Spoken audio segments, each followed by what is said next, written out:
makes a statement, doesn't it? Wow. That's no major problem, because it can be inverted later. Well, thank you very much for bringing it around. Well, no, it's just from our point of view, you know, we want people in the car, so we need to be able to give some feedback to the factory, really. Yes. You know, you're kind of basic. I mean, obviously, you need to spend a lot more time in the car, but it's just an initial reaction because it's good. It's good for us, and it's good to be able to, like I said, when we speak to the guys at the factory, to give them a bit of an idea of what, you know, the supercar owner, their kind of first reaction is to it. Although this is a hypercar, isn't it? Yeah. So the main thing this is, it's got a dog-tooth gearbox. Which is now, what does that mean exactly? Right, in layman's terms, it's big, really big chunky teeth with no synchromesh. So for them to engage, it only really works when you're going at speed, really, effectively. So at low speed, it's very jerky, and very notchy, very agricultural. The benefit at really high speed, you get a very quick gear change.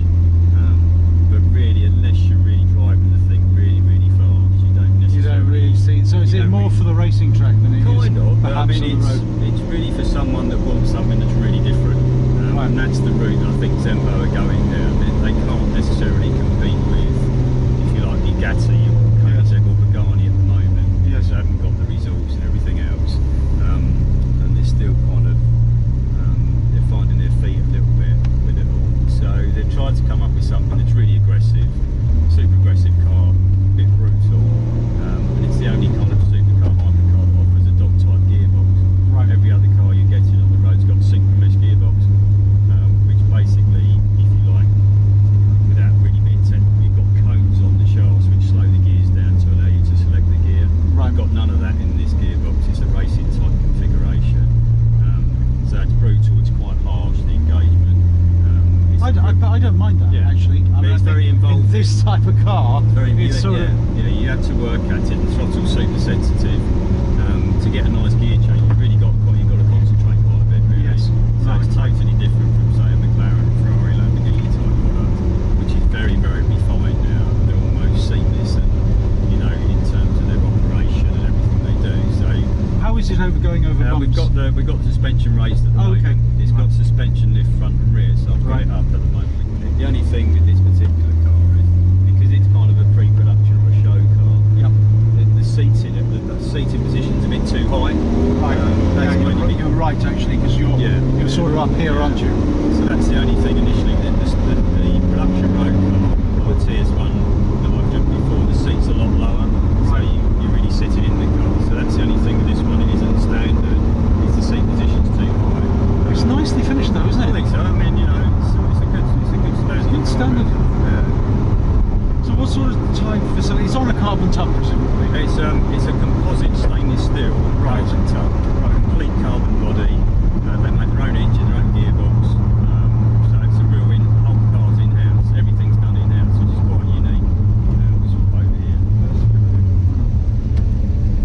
So there isn't, as far as I know, there isn't another low volume supercar manufacturer that literally does everything themselves. Right. Because, for example, Pagani use a Mercedes engine. Yes. Koenigsegg, their engine's still based on kind of a Chevy lump, effectively. Is it? That's their donor engine, and they're now started to kind of nearly produce their own engine. So, like I say, it's super rare that you've got a car that literally they do everything. So to open the door, it's a red lever on the floor. Oh, right. Well, that's sensible.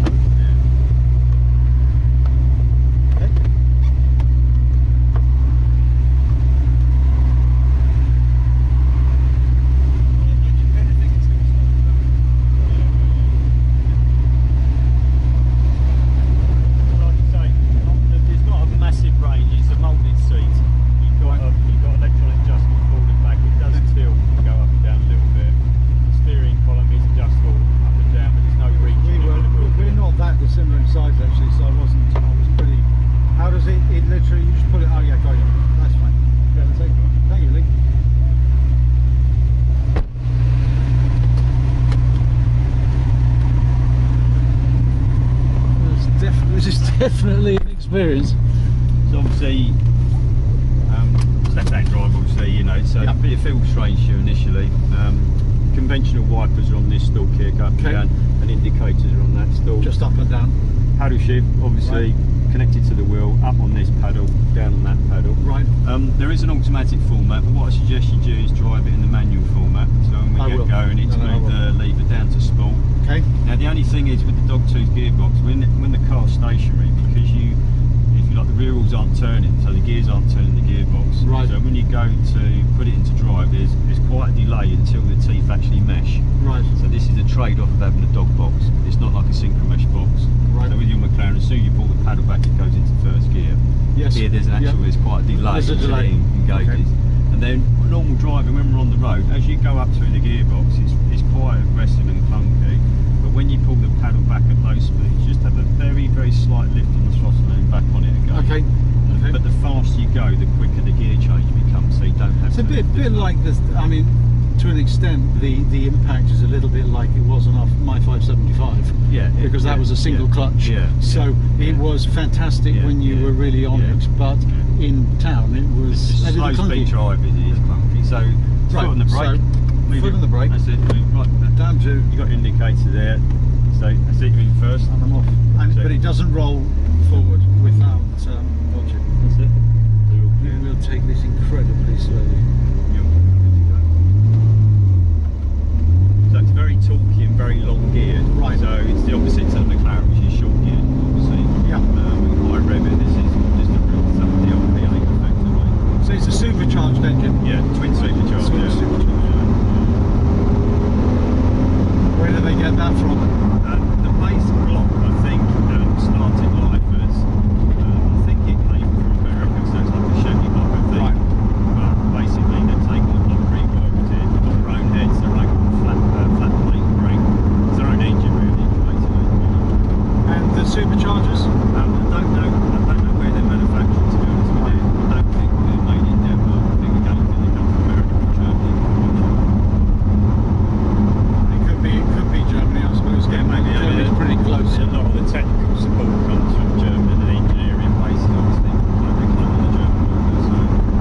You definitely have to use your outside wing mirrors. Yeah, you haven't got a lot of rear visibility, so you've got to drive it like a van, basically. I mean, I think it's actually finished to quite a high standard. Yeah. I mean, how do you think in that respect it compares with the Noble? I think they're both hand-built cars, obviously. This isn't the full production finished model I've seen. It's a really, really well finished car. This has got a lot more technology in it than the Noble, for example. So I think the cool thing about the car is the design feature. You've got this hexagon-shaped front grille, and that theme is all through the interior. Yeah, I love it. Well. I always think that the way that the interior is put together is a good. It's really fantastic. Yeah. Everything's bespoke to the car. You know, it's not taken out something else. You're not going to see it in another production machine. The satellite navigation. This isn't rigged up because it's a pre-production car. That's got touchscreen satellite navigation and everything else. So, okay, I think I'm just about. the paddles are very sensitive on the car. So if you touch them slightly, they're not. They are. So basically, what happens now? It's in first gear. The clutch isn't engaged. So the first gear is selected. Right. The clutch is disengaged, and when you go to pull away, just be nice and smooth on the throttle, and the clutch will engage, and it'll go. Okay. So that's how the box will work. So it takes a little bit of adapting to, but once you do, it's not too bad, I don't think. No, I think it's actually. You think when you see it, it might well be the most frightening car that you've ever driven in your life, but it's not, is it? No, I think it's very easy to adapt to straight away, really. Not quite. That's great. Where's it's they're attached to the steering. Yeah, I mean every manufacturer's got different kind of preferences. Well, no, the McLarens are attached to the steering wheel, but of course the Ferraris are attached to the columns. But I've always thought that there's swings and roundabouts, but what Ferrari do to you is you think, oh, that's quite sensible because it doesn't matter if I'm going round a roundabout. But what they then do is put the indicators in the steering wheel, which I mean is absolutely fine when the steering wheel is straight.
intending to put this in a racing series, or I don't know. I don't. As far as I know, it wouldn't necessarily qualify for a GT3 category. But I don't know. It's up to the factory. There's no plans that I'm aware of. it's a good way sometimes to raise the profile. Yeah, definitely, absolutely. You know, and I think, but it's expensive. It's an expensive hobby, because obviously the ones that you've got to have enough of them, haven't you? To be Because honest with you, I think it makes sense, but you've got to have a massive resource because to be competitive up against Ferrari, Lamborghini, Aston Martin, Porsche, you've got to have, you know, and you've got to have a team supporting it. And it's a huge investment. I don't think it's. Does it change down for you? Yeah, if you have it in auto mode, it will do. But like I say, just this sort of speed, it is a bit clunky, but that's just the nature of the beast, unfortunately. That's fine. I don't think anybody that is actually buying these will mind.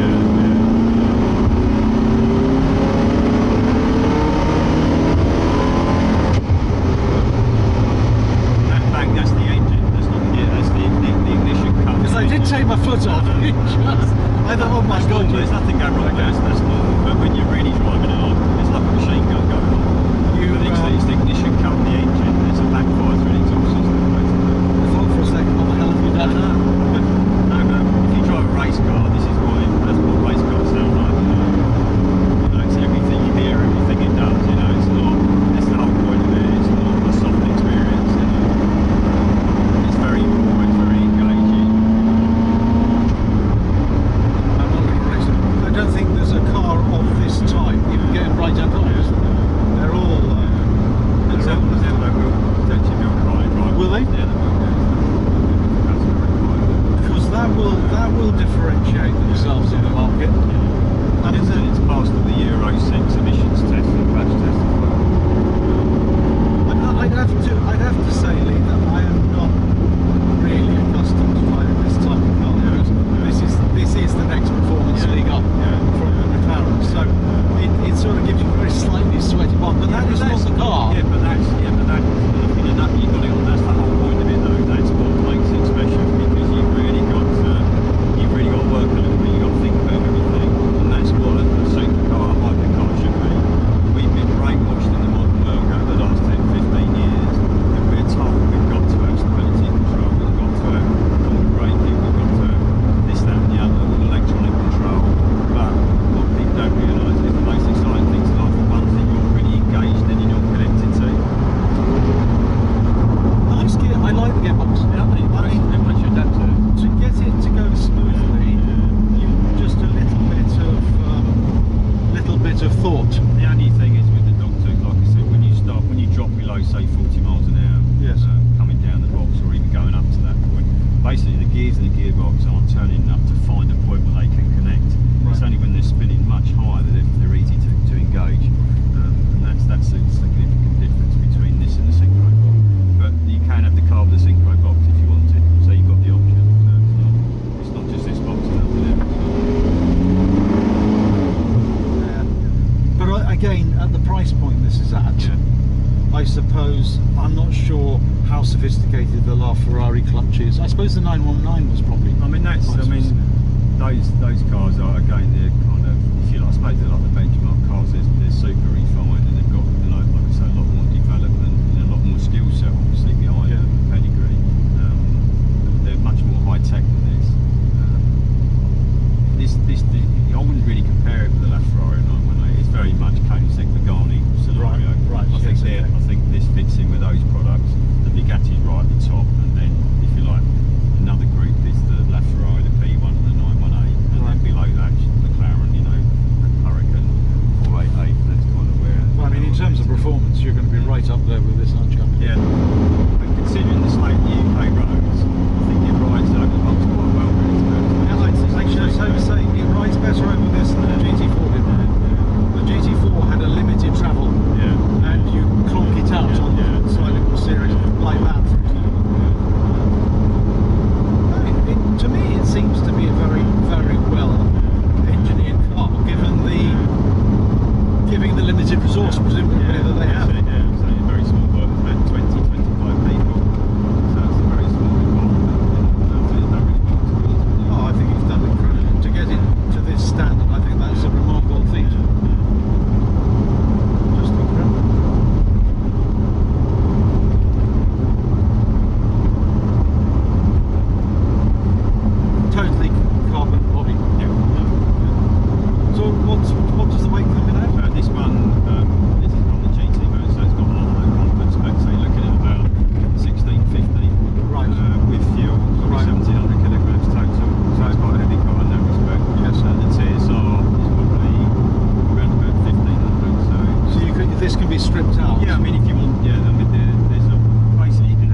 so it's lifting the whole car. The whole car goes up front over here. That didn't get my lift properly there. And you feel the difference. Well, that's the bit, but again, you know, obviously keep repeating myself. It's about you working with the car. You've got to work with it. It's not the car's going to do everything for you. That's where it is. It's a different approach to everything. And if you're a petrol head, I think people will understand it and embrace that.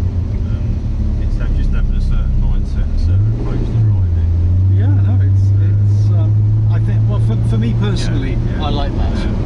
You know, I think suppose a lot of people do. It's just we've forgotten how to drive cars because everything you get in there is too good. it does it for you. Yeah. Wow, what an event. So obviously, you only got the best turning circle in the world. So you No. just roll it in, and then you But want I'll to just come back. roll it in and then come back. Get it as well positioned as I possibly can. Right, so what do I do? So reverse, and then just wait for a second. It just takes a bit of time for it to find the gear, and then you Got it? You go down there and go. Okay. And then first down, and then-